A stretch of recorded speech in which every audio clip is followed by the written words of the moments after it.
Top quality और consistent performance के लिए सिर्फ सिल्वर पंप नाम याद रखना।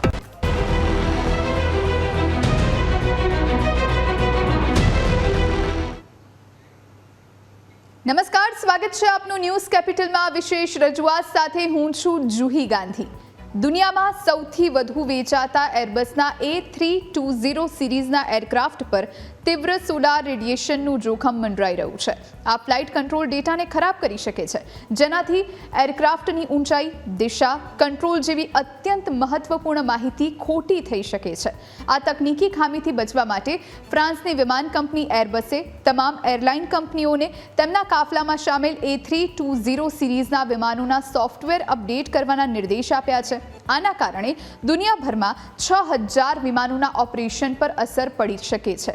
હવે આની આગળ જતા શું અસર થઈ શકે છે એ જ વિશે આજે ચર્ચા કરવા માટે આપણી સાથે જોડાયા છે રશ્મિકાંત આચાર્ય, જેઓ એરોસ્પેસ વૈજ્ઞાનિક છે, અને સાથે સાથે દિવ્ય દર્શન પુરોહિત આપણી સાથે જોડાયા છે, જેઓ ખગોળશાસ્ત્રી છે। આ બંનેનું ન્યૂઝ કેપિટલમાં ખૂબ ખૂબ સ્વાગત છે સર। સૌથી પહેલાં રશ્મિકાંત સર, આપની પાસે આવું, કારણ કે આ જે તકનીકી ખામી સર્જાઈ શકે છે, જેની અત્યાર સુધી સંભાવના વ્યક્ત કરવામાં આવી છે, અપડેશનના ઓર્ડર આપી દેવામાં આવ્યા છે, એ છે શું સર? સમજવું છે આપની પાસેથી। એરબસની અંદર જે આ પ્રોબ્લેમ આવ્યો છે એમાં જે ઇન્ટેન્સ સોલાર વિન્ડ કે સોલારની જે ઇફેક્ટ છે સનની, એને કારણે એરક્રાફ્ટની અંદર જે સેન્ટ્રલાઇઝ સોફ્ટવેર છે એની અંદર તકનીકી ખામી આવી છે। બોઈંગની સાથે સાથે એરબસ પણ એક ફેમસ કંપની છે, અને કંપનીના સ્ટેટમેન્ટ પ્રમાણે આ ખામીને દૂર કરવા માટે સોફ્ટવેર અપગ્રેડ અને ફર્મવેર અપગ્રેડ બંનેની યોજના કંપનીએ બનાવી છે। ઓકે, દિવ્યદર્શન સર, આપની પાસે આવું, કારણ કે આપ પણ ખગોળશાસ્ત્રી છો, આ વિશેના અદ્ભુત જાણકાર પણ છો આપ। આ જે આખી તકનીકી ખામી આવી છે, હવે એને સોલ્વ કરવા માટે માત્ર ને માત્ર અપડેશન જ એક માર્ગ છે, એના સિવાયના કોઈ રસ્તા ખરા, અને કઈ રીતનો સમય પણ લાગી શકે આમાં? જે આનો રૂટ કોઝ આપણે પહેલાં સમજવું જોઈએ કે સૂર્ય એ હાઇડ્રોજન અને મેગ્નેટિઝમનો મોટો ગોળો છે, અને એમાંથી સમગ્ર સૌરમંડળ ઉત્પન્ન થયું, પૃથ્વી પણ ઉત્પન્ન થઈ છે। એ સૂર્યમાંથી નીકળતી કોઈ પણ પ્રકારની ફ્લેર્સ, જ્વાળાઓ, લૂપ્સ, કોરોનલ માસ ઇજેક્શન, એમાંથી નીકળતા ફોટોન્સ, ઇલેક્ટ્રોન્સ લાઇટની સ્પીડે આ પૃથ્વી સુધી આવે છે 8-8.5 મિનિટમાં, અને 72 મિનિટમાં કોરોનલ માસ ઇજેક્શન આવે છે, 72 કલાકમાં। એ સીધા પૃથ્વીવાસીઓને અસર કરે છે, અને પહેલાંના જમાના લાખો વર્ષોથી થતું આવ્યું છે, પરંતુ છેલ્લા 20-25 વર્ષથી આપણે ટેકનોલોજીના યુગમાં જીવી રહ્યા છીએ। એટલે બેંક હોય, એરોપ્લેન હોય, ટેલિકોમ્યુનિકેશન હોય, જીપીએસ સિસ્ટમ હોય, સેટેલાઇટ હોય, ઇન્ટરનેટ ગ્રીડ હોય, પાવર ગ્રીડ હોય, આ બધું ફેલ્યોર થવાના ચાન્સીસ હવે વધતા જઈ રહ્યા છે। અને કેમ કે હવે એર ટ્રાફિક ખૂબ જ વધી રહ્યો છે, એર ટ્રાફિક પોલાર પર એટલે ધ્રુવ પરથી પસાર થઈ રહ્યો છે, એને કારણે ધ્રુવ પર હંમેશા ચુંબકીય તત્વ, ચુંબકીય ફિલ્ડ પૃથ્વીનું જોડાય છે, એટલે જે ઇલેક્ટ્રોન્સ છે, પ્રોટોન્સ છે, પહેલા ધ્રુવ પર આવે છે અને પછી પૃથ્વી પર પ્રસરી જાય છે। એટલે ધ્રુવ પ્રદેશ પરથી ઉડનારી બધી ફ્લાઇટ્સ ને આ સીધા ડાયરેક્ટલી અસર કરે છે, અને એને કારણે આ જે એરબસની વાત કરીએ A320, એના જે સોફ્ટવેર છે એના એકલાના સોફ્ટવેરનો ને એમાં 6000થી વધારે વિમાનમાં જે મને લેટેસ્ટ અપડેટ્સ છે એ પ્રમાણે ખામી સર્જાઈ ચૂકી છે, અને એને અપગ્રેડ કરવાના આદેશ અપાય છે। 120 જેટલા વિમાનો ગ્રાઉન્ડ કરવામાં આવ્યા છે, અને ઘણા વિમાનોને ઉડવાની પરવાનગી નથી આપવામાં આવી। એનું કારણ એક જ છે કે જે આ સોલાર સ્ટોર્મને કારણે સોફ્ટવેર જ્યારે અપગ્રેડ ના થયા હોય તો નેવિગેશન ફેલ્યોર જાય છે, કેમ કે એમાંથી રેડિયો સ્ટોર્મ સર્જાય છે। અને અત્યારે જે આજે વહેલી તડકાની સવારની વાત કરીએ તો 3:52 M6 નામનો જોરદાર વાવાઝોડું સૂર્યકલંકમાંથી નીકળ્યું છે। 1492 નામનું સૂર્યકલંક છે, ધીરે ધીરે પૃથ્વી સમક્ષ આવ્યું છે, પૃથ્વી પર તો આવ્યું જ નથી સામે, પણ એની ધાર પર છે, તો પણ એમાંથી જે નીકળ્યું એને કારણે લગભગ 1 કલાક સુધી લો ફ્રિકવન્સી રેડિયો નેવિગેશન ખોરવાયેલું રહ્યું, અને હાઈ ફ્રિકવન્સી નેવિગેશન પણ ખોરવાયેલું રહ્યું, અને રેડિયો કોમ્યુનિકેશન ખોરવાયેલું રહ્યું। એટલે વિમાન પોતે ક્યાં ઉડી રહ્યું છે એને ખબર જ ના પડે, અને જે ગ્રાઉન્ડ સ્ટેશનના મિત્રો હોય એ લોકો એને સંપર્ક ના સાધી શકે કે ક્યાં છે, એટલે મોસ્ટ ડેન્જરસ થિંગ થઈ જાય। એટલે એના માટે આ સુવિધા, આ બધી તકેદારીના પગલાં લેવામાં આવ્યા હોઈ શકે છે। જી જુહીજી, બિલકુલ રશ્મિકાંત સર, કારણ કે આ જે ખામી સર્જાવાની જે સંભાવના છે અને અપડેશનની જે પ્રમાણે વાત કરવામાં આવી છે, કઈ રીતની તકલીફો કોઈ પણ વિમાનને ફેસ કરવી પડી શકે, કોઈ પણ પાયલટને ફેસ કરવી પડી શકે? એરબસની એક ફિલોસોફી છે કે save the airplane from the or plane from the pilot. એ આખું ફ્લાય વિથ ધ વાયર એ એક ટેકનોલોજીનો કન્સેપ્ટથી આખું એની ડિઝાઇન બનાવેલી હોય છે. એની અંદર સેન્ટ્રલાઇઝ કમ્પ્યુટરાઇઝ સિસ્ટમ હોય છે અને એની અંદર કેટલા બધા સેન્સર્સ હોય છે, ન્યુમેટિક સિસ્ટમ કંટ્રોલર્સ હોય છે. અને જેમ એરક્રાફ્ટ આ રોલ એટલે લેફ્ટ સાઈડ કે રાઈટ સાઈડની અંદર એ ટર્ન લે તો એને ઇક્વિલિબ્રિયમમાં લાવવા માટે એની અંદર કંટ્રોલ સિસ્ટમ્સ હોય છે ઓટોમેટિક. અને એને રોલ અને પિચ એટલે પ્લેનને ઉપર લઈ જવું હોય કે પ્લેનની ચાંચને નીચે લાવ્યું હોય તો એ માટે પિચ સાથે એની હાઇડ્રોલિક સિસ્ટમ આ બધી ટોટલ કમ્પ્યુટરાઇઝ સિસ્ટમ હોય છે. હવે તમે એરક્રાફ્ટની જ્યારે એરબસની ડિઝાઇન જુઓ તો એનો મોટો ભાગ એ સૂર્યપ્રકાશ એની અંદર કોકપિટમાં આવે છે. અને જ્યાં બી એરક્રાફ્ટ જે પાર્ક કર્યું હોય અથવા જેમ ભાઈએ કહ્યું એમ ઉત્તર ધ્રુવના વિસ્તારોમાંથી જ્યારે એરક્રાફ્ટ પસાર થાય છે ત્યારે આ એરક્રાફ્ટની અંદર મારા થોડા અનુભવ પ્રમાણે એવું માનવું છે કે કોઈક ટેસ્ટિંગ કરવામાં ચૂક થયેલી છે. આ બધા એરક્રાફ્ટને જ્યારે હ્યુમન લાઈફ સેન્સિટિવ ડિવાઇસીસને જ્યારે મિશન ક્રિટિકલ ડિવાઇસીસ જ્યારે એરક્રાફ્ટ જેવાને લોન્ચ કરે છે ત્યારે અનેક પ્રકારના એના ટેસ્ટ થાય છે. એનું લાઇટનિંગ ટેસ્ટ થાય છે, વીજળી પડે, વાઇબ્રેશન ટેસ્ટ થાય છે જ્યારે વાદળોમાંથી પસાર થાય, લેન્ડિંગ થાય, એના એમ્બિયન્ટ ટેમ્પરેચર પ્રેશરના અનેક ટાઈપના સેન્સિટિવ ડિવાઇસીસ અંદર ફિટ કરેલા હોય છે. તો એરબસની અંદર જે ફિલોસોફી છે એ ફ્લાય વિથ ધ વાયર કે આખી ઇન્ટરનલ સિસ્ટમ કમ્પ્યુટરાઇઝથી જોડાયેલી હોય છે.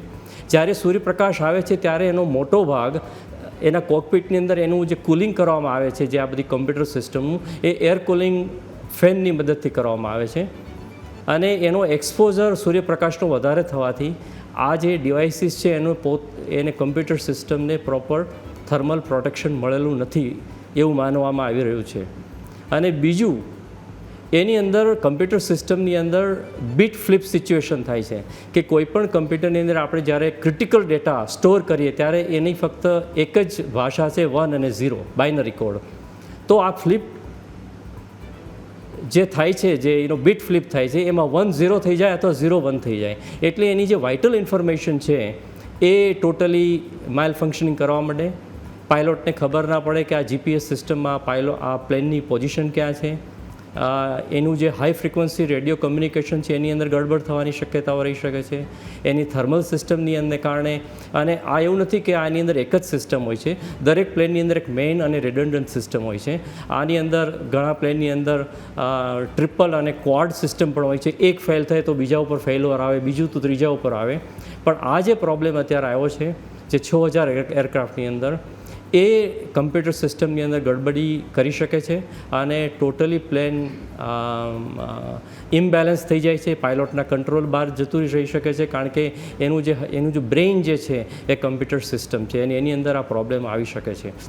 રાઈટ, રશ્મિકાંત સર, તમે બહુ સરસ રીતે સમજાવ્યું કે કઈ રીતે આખી આ સિસ્ટમ કામ કરે છે.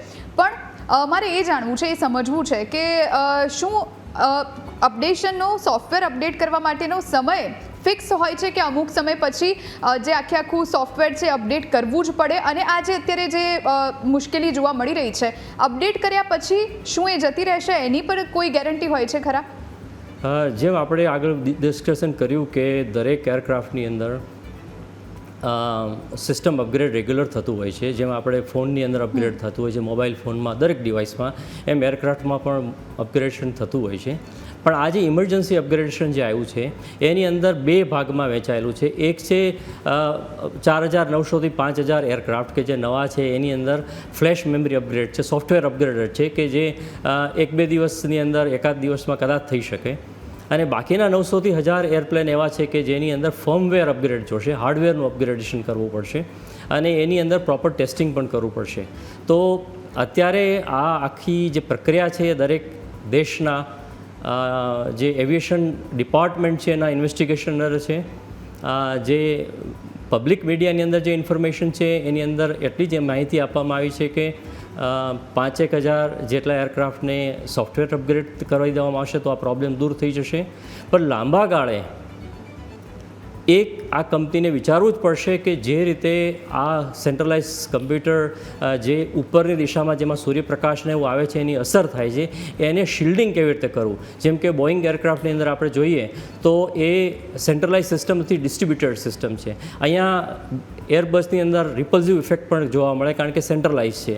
અને નંબર 2 એ સૂર્યપ્રકાશની સાથે એક્સપોઝ થયેલી છે, જ્યારે બોઈંગ એરક્રાફ્ટમાં બોઈંગના અલગ પ્રોબ્લેમ છે, પણ બોઈંગની જે આ જે સિસ્ટમ છે ડિસ્ટ્રીબ્યુટેડ સિસ્ટમ એ સનલાઇટથી ડાયરેક્ટલી એટલી એક્સપોઝ થયેલી નથી. એટલે જે આ 5000 એરક્રાફ્ટની અંદર જે સોફ્ટવેર અપગ્રેડ થવાનું છે, જેમ આપણે વોટ્સઅપ કે કોઈ ડિવાઇસને રેગ્યુલર અપડેટ કરીએ છીએ એ રીતે અપગ્રેડ થઈ જશે, પણ એનું પ્રોપર ટેસ્ટિંગ કરવું પડશે.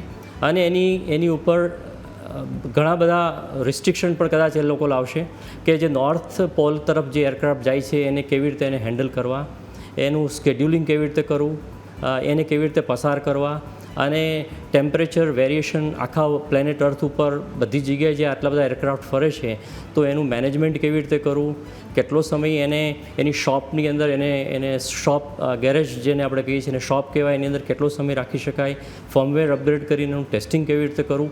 આ બધી જટિલ પ્રક્રિયાઓમાંથી પસાર થયા પછી એમના રિપોર્ટ જે તે દેશની એવિએશન ડિપાર્ટમેન્ટ જે છે એને આપવા પડશે રેગ્યુલેટર્સને, અને એ ટેસ્ટ કર્યા પછી અપ્રૂવ કરશે કે આ પ્રોપર છે. રાઈટ. દિવ્યદર્શન સર, જે સોલાર રેડિયેશનની આપણે વાત કરી રહ્યા છે ને નેગેટિવ ઇફેક્ટ બીજી કઈ કઈ હોઈ શકે આપના મતે સર? પ્લીઝ જરા ફરી ક્વેશ્ચન પૂછશો મેમ. સોલાર રેડિયેશનની આપણે ઇફેક્ટની વાત કરી રહ્યા છીએ અને જે પ્રમાણે આજે એડવાઇઝરી જાહેર કરવામાં આવી છે. સર, મારો અવાજ મળે છે આપને? દિવ્યદર્શન સર, અવાજ મળે છે? હેલો જી, સોલાર રેડિયેશનની આપણે ઇફેક્ટની વાત મળે છે જુહીજી, બોલીએ. જી, જે રેડિયેશનની આપણે વાત કરી રહ્યા છીએ, જે વિમાની સેવાઓ પર અસર કરી રહી છે, એટલે આગળ જતાં અત્યારે ભલે 6000 વિમાની સેવા પર અસર થતી હોય, આગળ જતાં એ વધી પણ શકે, એ કઈ રીતે આખું ચક્ર કામ કરે છે સર? મારા જે એવિએશન વૈજ્ઞાનિક મિત્ર આપણી સાથે બેઠેલા છે એમણે બહુ સરસ રીતે બધું સમજાવ્યું, અને એમણે જે છેલ્લી એક વાત કરી એના પર ખાસ ગૌર બધી જ એવિએશન કંપની આપવાની જરૂર છે, જે બીજા બધા સેટેલાઇટ ઓપરેટર્સ આપી રહ્યા છે.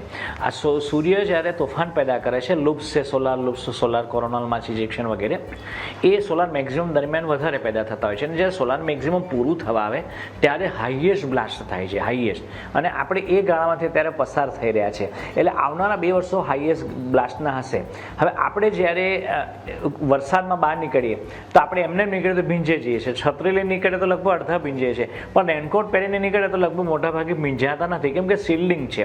હવે જ્યારે સોલાર સ્ટોર્મ નીકળે છે ત્યારે એમાંથી ઇલેક્ટ્રોન્સ આવે છે, એને સૂર્યપ્રકાશ જોડે સીધું કોઈ મહત્વ નથી. સૂર્યપ્રકાશ ન પણ હોય, અંધારું પણ હોય, તો પણ ઇલેક્ટ્રોન્સ જ્યારે મૂવ થાય છે અને પ્રોટોન્સ મૂવ થાય છે ત્યારે કોઈ પણ વસ્તુમાંથી આરપાર નીકળી જાય છે, અને આરપાર નીકળે છે એટલે એક્સરેનો ડોઝ, જે દાંતનો એક્સરે કેવો આપણે પાડીએ એવો ડોઝ એવિએશનની અંદર એટલે વિમાનની અંદર ફરતા ફ્લાઇટના યાત્રાળુઓને પણ મળતો જ હોય છે, પણ એમાં માઇનોર હોય છે એટલે ખબર નથી પડતી. પરંતુ જ્યારે બહુ હેવીએસ્ટ બોમ્બાર્ડમેન્ટ જ્યારે ઇલેક્ટ્રોન્સ પાર્ટિકલનું થાય ને પ્રોટોન્સ પાર્ટિકલનું થાય ત્યારે એ વિમાનની અંદર ઉતરી જાય, અને ત્યારે વિમાનની જેટલી પણ ઇલેક્ટ્રોનિક મેગ્નેટિક સિસ્ટમ ચાલતી હોય એ બધાને ફેલોર કરી દે. એવું સેમ પાવર ગ્રીડ પર થાય, એવું સેમ સેટેલાઇટ સિસ્ટમ પર થાય, એવું સેમ સિસ્ટમ ઇન્ટરનેટ દરિયાની અંદર લાઈનો રહેલી છે, કેબલ્સ એની ઉપર થાય. એવી જ સેમ વસ્તુ રેલવેના પાટાઓ જે જોડાયેલા છે એના સિગ્નલ ખોરવવાની પ્રણાલી ખોરવવામાં થાય.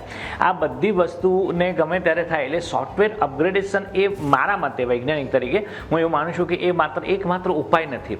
એને જેમ મારા મિત્રએ કહ્યું પ્રમાણે એને શિલ્ડિંગ પ્રોપર બહુ જરૂરી રહેશે, અથવા તો એ ગાળામાં આમાં શું છે કે આપણે લોકો હજી ઇન્ડિયા હોય કે કોઈ પણ NOAA અને નાસા જે એડવાઇઝરી સતત કન્ટિન્યુ બહાર પાડવામાં આવે છે કે સોલાર તુફાન પેદા થયું છે અને એમાંથી પ્રોટોન્સ અને ઇલેક્ટ્રોન્સ નીકળી રહ્યા છે, અને આટલા સમયમાં પૃથ્વી સુધી આ જગ્યાએ પહોંચવાની સંભાવના રહેલી છે. લગભગ પર્ટિક્યુલર ડેલી અને પરફેક્ટ એનું એ બહાર જાહેરાત કરવામાં આવે છે.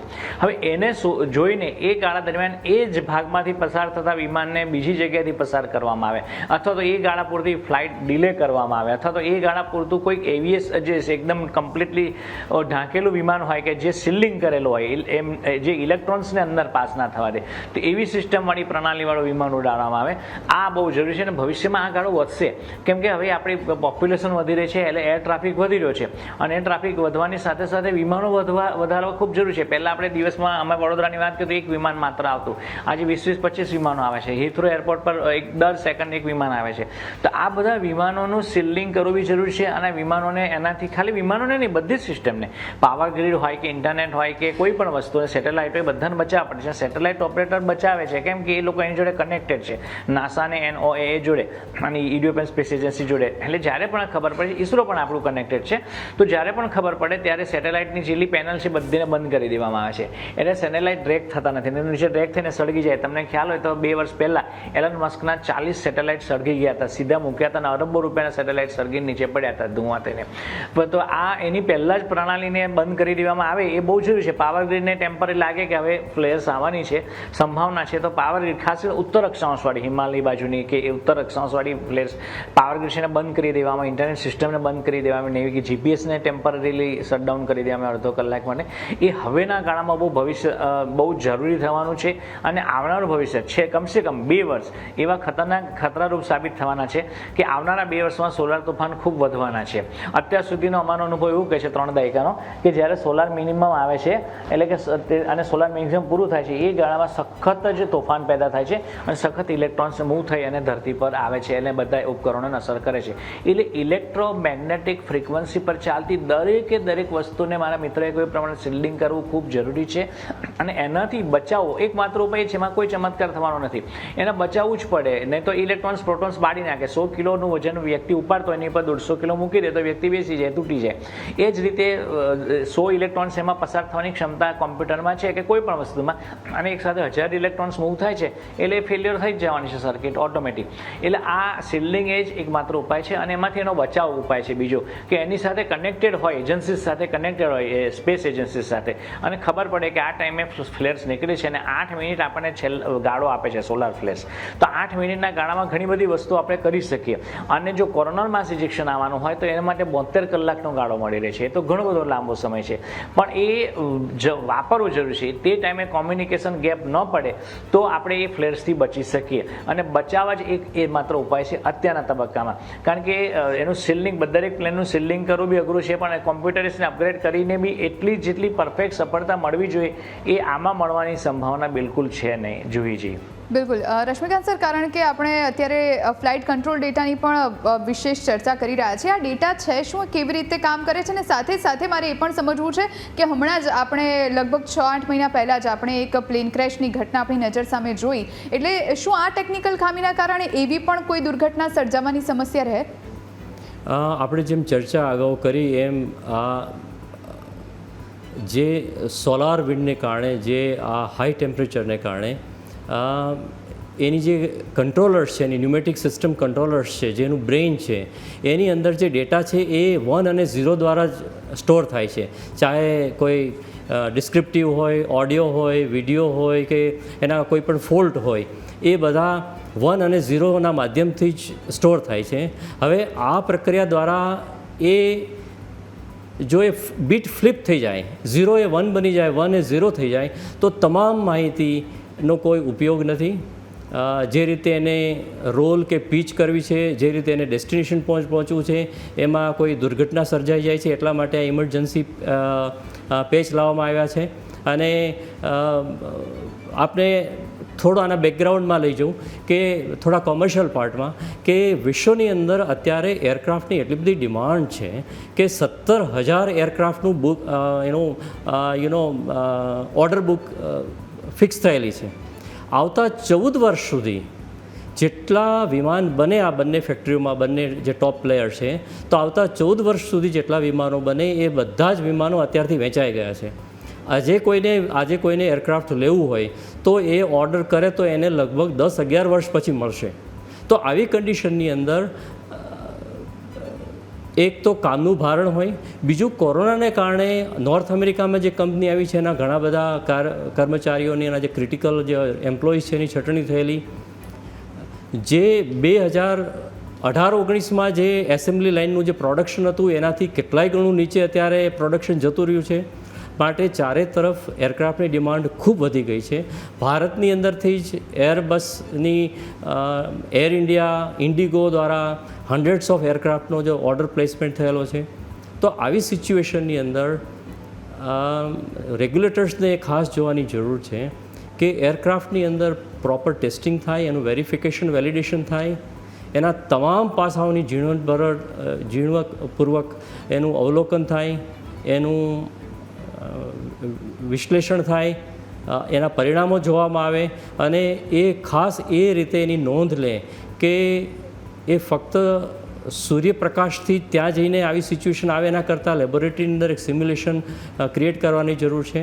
Hardware in test, software in test, બધા મોડ્યુલ્સ એન્ડ ટુ એન્ડ ઇન્ટિગ્રેશનને એવા પ્રકારનું ટેસ્ટિંગ કરવાની જરૂર છે કે આ તમામ પ્રકારની જે નોર્થ પોલ ઉપર સિચ્યુએશન છે તમે લેબની અંદર સિમ્યુલેટ કરી શકો છો અને એના દ્વારા હજારો ફોલ્ટ પણ તમે ઇન્જેક્ટ કરી શકો છો કે જે ભવિષ્યમાં આવી શકે છે અને તમામનું ઝીણવટપૂર્વક એનું વિશ્લેષણ કરી, એનું અવલોકન કરી, એના પરિણામોને જોઈ અને પછી જ આ બધા એરક્રાફ્ટને સેફલી લોકોના ઉપયોગ માટે આપી શકાય. આનું ઇન્વેસ્ટિગેશન ચાલુ છે એટલે એના કોઈ આપણે નિર્ણાયક મોડ ઉપર નથી જતા, પણ વર્ષોના 3 ડિકેડ્સના અનુભવને આધારે કહું છું કે દરેક એરક્રાફ્ટ જે હ્યુમન લાઈફ સેન્સિટિવ છે એનું ખૂબ ભારપૂર્વક આ પ્રોડક્શનની ખૂબ ડિમાન્ડ સપ્લાયની જે સિચ્યુએશન છે હોવા છતાં પણ માણસને જીવવાડવા માટે, માણસને એક સ્થાનથી બીજા તરફ સેફ પહોંચાડવા માટે આ તમામ એરક્રાફ્ટનું પ્રોડક્શનની અંદર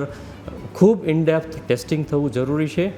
અને જેમ મેં શરૂઆતમાં કહ્યું એમ વ્હીલ ઓન વાયર્સ,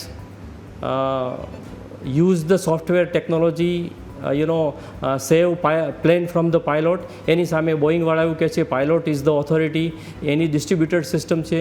તો બંને કંપનીએ એકબીજા પાસેથી શીખી અને એરક્રાફ્ટને એવું ફૂલ પ્રૂફ બનાવવાની જરૂર છે કે આવી કોઈ દુર્ઘટના ભવિષ્યમાં માનવજાતને કોઈ નુકસાન પહોંચે એવું ન બને. બહુ જ સરસ સમજાવ્યું તમે રશ્મિકાંત સર. મારો સવાલ અહીંયા એ છે, આપે જેમ કમર્શિયલી વાત કરી, મારે આગળ એ જ મુદ્દાને વધારવું છે રશ્મિકાંત સર. આની પાછળ એક કંપનીને કેટલો અપ્રોક્સ સમય લાગી શકે ને સાથે કેટલો ખર્ચો થઈ શકે? આપનો આટલા વર્ષોનો અનુભવ છે સર, શું કહી રહ્યો છે આપનો અનુભવ? જે સોફ્ટવેર અપગ્રેડ છે એ 1-2 દિવસ કે વીકમાં થઈ શકે છે. જે ફર્મવેર અપગ્રેડ છે એને થોડો સમય લાગશે, એ કંપની જ કહી શકશે કે કેટલો સમય, કારણ કે એને માટે એને બધા જે શોપ્સ છે એ બ્લોક કરવા પડે, કારણ કે જે એરપોર્ટ ઉપર જે આ બધા રિપેરિંગ ફેસિલિટીઝ હોય છે એને પહેલેથી બ્લોક કરવી પડશે અલગ અલગ દેશોની અંદર. અને એનો ખર્ચો $200 મિલિયન થી પણ વધુ થઈ શકે એમ છે. પણ આની અંદર કંપનીને ખૂબ કમાણી સારી હોવાથી આ ખર્ચાને બહુ ગણી શકાય કે બહુ એની ધ્યાન આપી શકાય એવી જરૂરી નથી. માણસની જાતને બચાવવી એ સૌથી અમૂલ્ય વસ્તુ છે. બિલકુલ. દિવ્યદર્શન સર, આપની પાસે આવું, કારણ કે કુદરતી કોઈ પણ મુશ્કેલી હોય, કોઈ પણ આફત હોય એ ક્યારેય કહીને આવતી નથી, એટલે આ તો ગમે ત્યારે થવાવાળી વસ્તુ છે. એટલે દિવ્યદર્શન સર, મારે એ સમજવું છે કે શું આ પહેલાં પણ આ પ્રમાણેની કોઈ ઘટના બની ચૂકી છે અને સાથે સાથે એને નિવારવા માટે કઈ રીતના પગલાં યોગ્ય છે સર? જ્યારે 1889ની વાત કરું ત્યારે કોરિંગટન ઇવેન્ટ આવી હતી, ત્યારે ફક્ત આપણી પાસે ટેલિગ્રાફ સર્વિસ હતી અને આખા લંડનના ટેલિગ્રાફ સિસ્ટમ બધી બળી ગઈ હતી. એટલે ત્યારથી આપણે આ બધી વસ્તુને ઓળખતા થયા છે અને હવે આપણી પાસે બધા સોફ્ટવેર, ટેલિસ્કોપ, ટેકનોલોજી ડેવલપ થતું ગયું છે.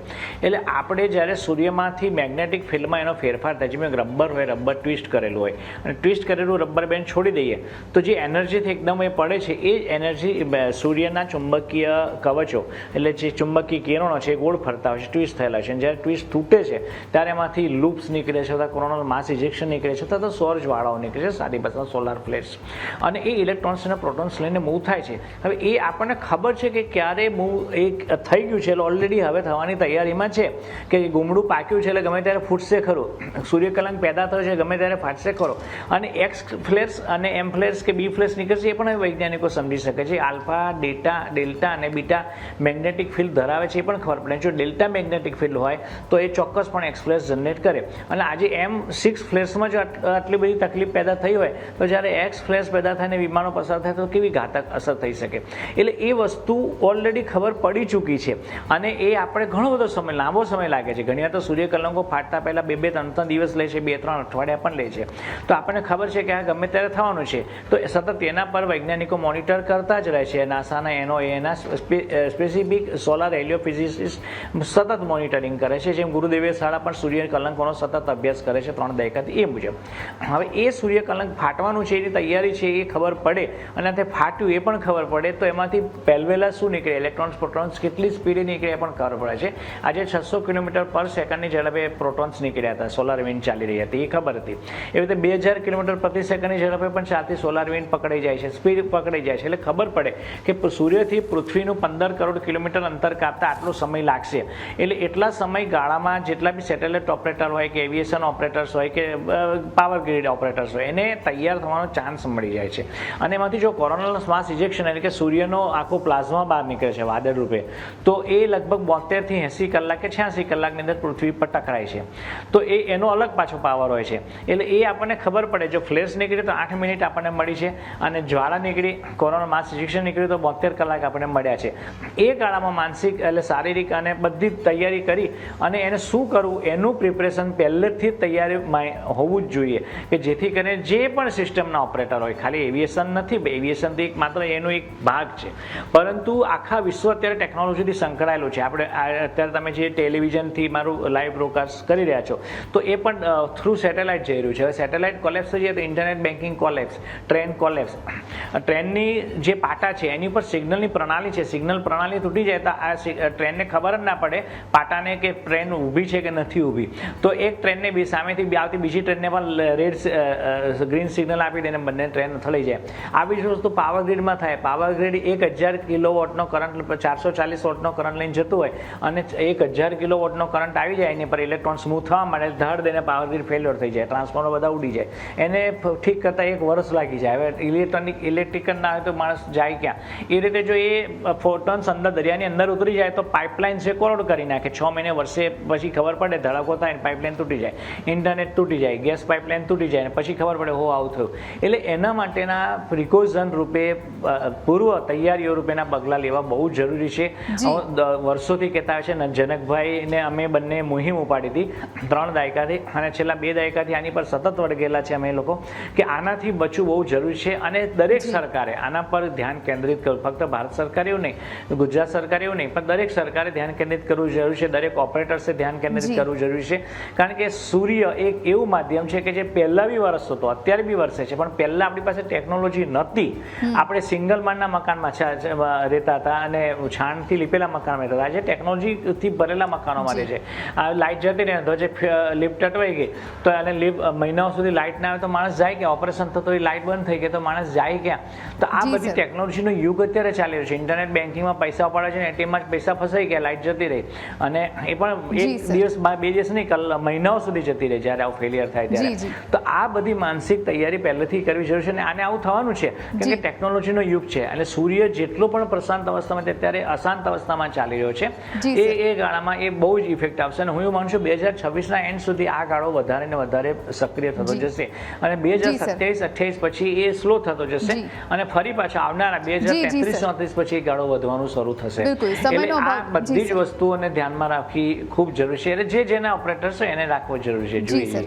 જી રશ્મિકાંત સર અને દિવ્યદર્શન સર, આ બંને મહાનુભાવો અમારી સાથે જોડાયા અને આ ચર્ચામાં ભાગ લીધો એ બદલ આ બંનેનો ખૂબ ખૂબ આભાર સર. આ સાથે આ વિશેષ રજૂઆતમાં અત્યારે બસ આટલું જ. રજા આપશો. નમસ્કાર.